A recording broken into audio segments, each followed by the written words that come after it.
even hardly. All right. Black Mass with Johnny Depp. Black Mass. Yeah. That was pretty good. That was pretty good. That's a factual crime drama type thing. Again, good to see Johnny Depp in a role arguably out of his comfort zone. You know what I mean? You look at him in that makeup and stuff, and they changed him so subtly and so well. Yeah. That, it was something to see. Not for everybody. I mean, it's a crime drama thing, so if you enjoy that type of stuff. Yeah. And I guess a little bit of history, historical and true story and all that. Yeah, that made it really interesting to me. But I like mob stuff anyway, so. Right. Yeah. I like the mob story. Moving along quickly here, we caught the entire season, and it's now past, of Damien. Oh yeah. What'd you think of that? That was really good. That was a frickin' pleasant surprise. Like too many P's in there. Pleasant surprise.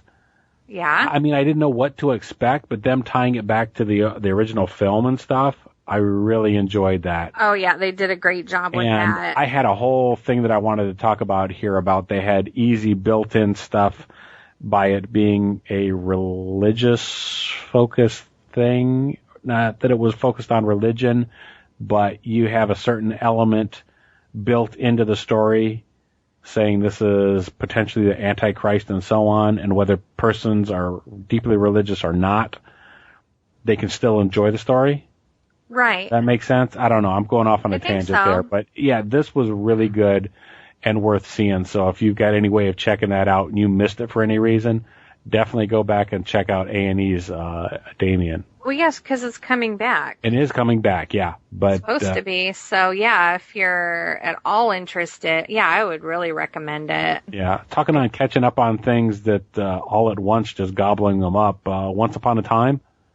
Yeah. That whole season. I think this was my favorite season of that show. We talked about it. I think so, too. Because we watched every single one, regardless of how corny and bad it got. Yep. Arguably bad, but from day one, we committed to it from day one, and for some, there were a couple seasons where I remember we would just say, why are we watching this again? Yeah, exactly. What are we? But we've said it before. We say it all the time. Well, when we put out the podcast, we're all about the story, so we kind of are sucked in to see who's being brought in. Yeah. And after this last season, I'm really interested to see where they go from there. Yeah. Because they don't just stick with Disney characters. Yeah, not at this point. I mean, we had Hades this last season. Yeah. And Jekyll and Hyde. Yeah. I mean, I'm there. Yeah. We've got some old-timey monsters in there. You know, I would never imagine that they would bring, but they had Frankenstein. Dr. Frankenstein. Yeah, Dr. Frankenstein. Yeah. Not his monster. I keep waiting for, I can't remember where we left off with Dr. Frankenstein. He went back to his own time and place, and I was thinking we were maybe there again because our heroes were walking through a hall, and I was like, okay, this is like the 1920s or turn of the century. Like I could tell they weren't in the Enchanted Forest anymore, obviously. And I thought, oh my gosh, we're back. We're going to see Dr. Frankenstein. But then it wasn't.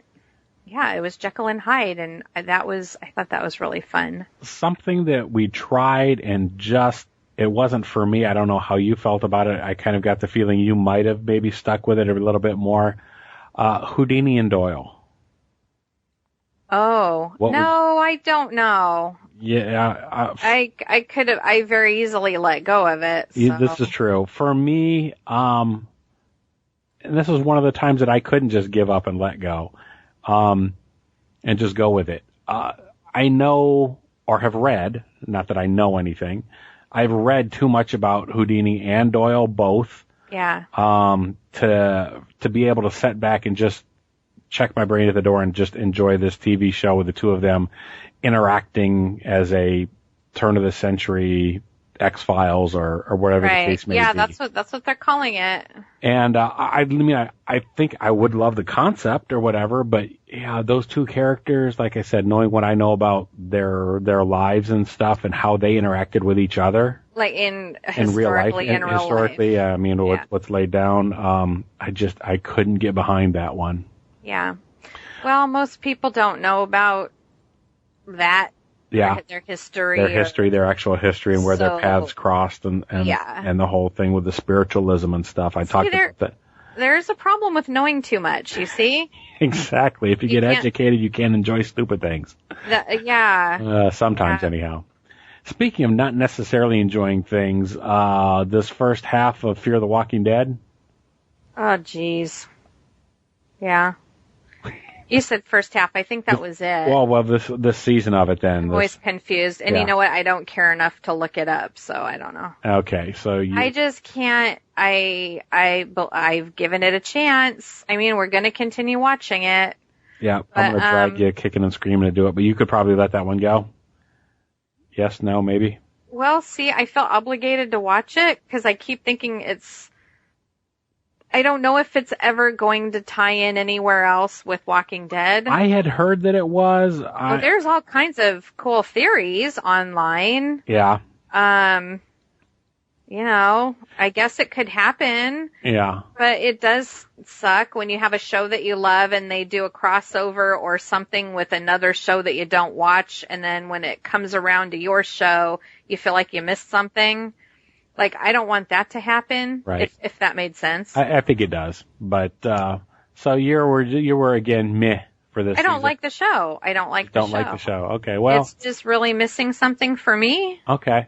I know it's not Walking Dead. I knew that. I mean, a lot of people are online. I mean, people fight about it. Oh my gosh. But a lot of people say, oh, Walking Dead's so much better than this. And, well, Walking Dead's your favorite show. So you're not going to just start watching this and it's not going to be Walking Dead. Right. You have to think of it as its own thing. Its own entity, yeah. And that's how I'm watching it. But so I'm really separating the two, and I'm just not feeling the characters. I don't care about any of them. And that's really bad for me because I'm not there just to see the blood and guts and everybody dies. Right. I care about the characters. I want to know their story. I don't care about these people, and I don't care about their story. Okay. It's terrible. That sounds terrible. I still think I like it better than you do, and I guess we'll leave it at that. I'm sure you definitely do, because if you like it then you like it better than me. Okay, gotcha. Yeah, because I'm like flatlining with it. I'm just neutral and to negative, at least. Yeah, neutral and tipping over to the negative side. All right. Well, one final one to talk about here. I'm just not. You know what? Everybody's so smitten with Nick. Like, oh, he's so awesome, and not just the girls that think he's cute and looks like Johnny Depp. Right. Like, oh, God, so irritating. But, everyone thinks his character is going to be so awesome, and he's going to be, I'm just not feeling it. Okay. I'm not as impressed with him as everybody else who loves the show is.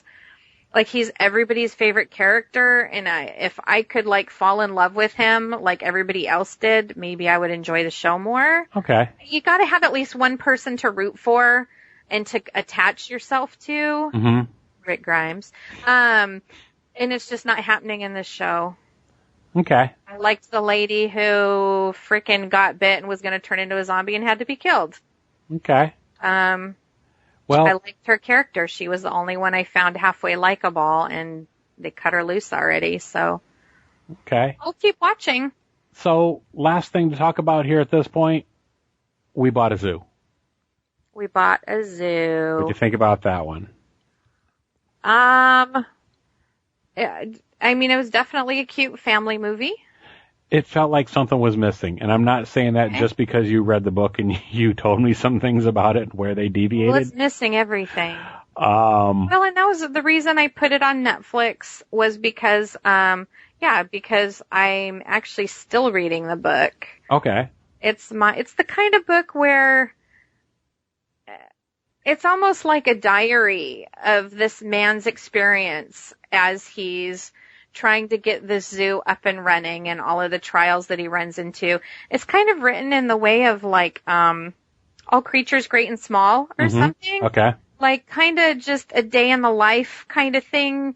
It's not like a big plot that you have to, it's not I can't put it down. Right. Or it's not it has such a complicated plot that you better keep reading it or you'll get lost and forget what you were reading. Right. I've been reading this book since I did jury duty in December.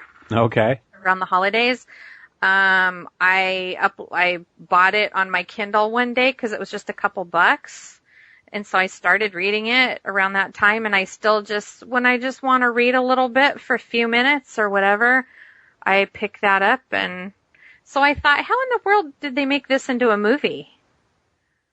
So yeah. Yeah, okay.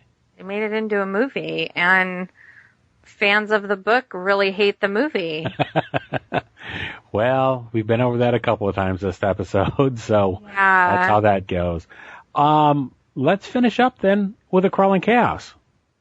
Okay. Okay. Something very simple. What did you got to tell me?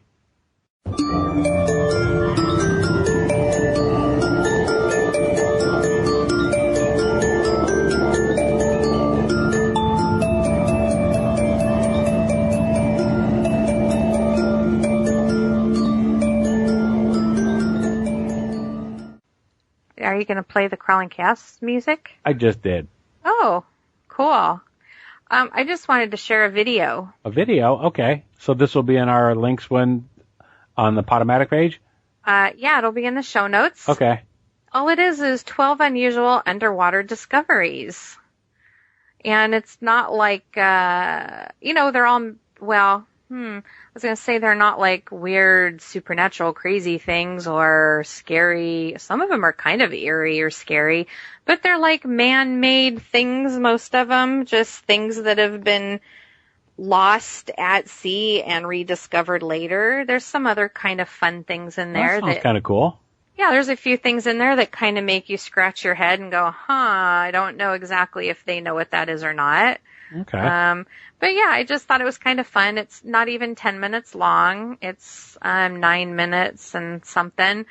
So each one is just a minute or less. It's just a quick little 12 interesting things. And, if you see something in there that's particularly interesting, you can look it up and learn more about it Alrighty. But yeah, I just thought I'd share that. Cool. So the link will be in the notes, but if it's too hard to find the notes or you're too lazy, it's just YouTube. You could just type in 12 unusual underwater discoveries, and it was uploaded by Wacky Universe, which kind of makes it kind of misleading. Okay. But yeah, it's just on YouTube, and it's kind of a cool video. Super. And the ocean kind of scares me a little bit, so I like stuff like that. It's eerie, to think of some of that stuff under there. All right. Yeah, so check it out. All right. Well, I think we killed it. I think so. All right. I feel like I talked a lot. Maybe.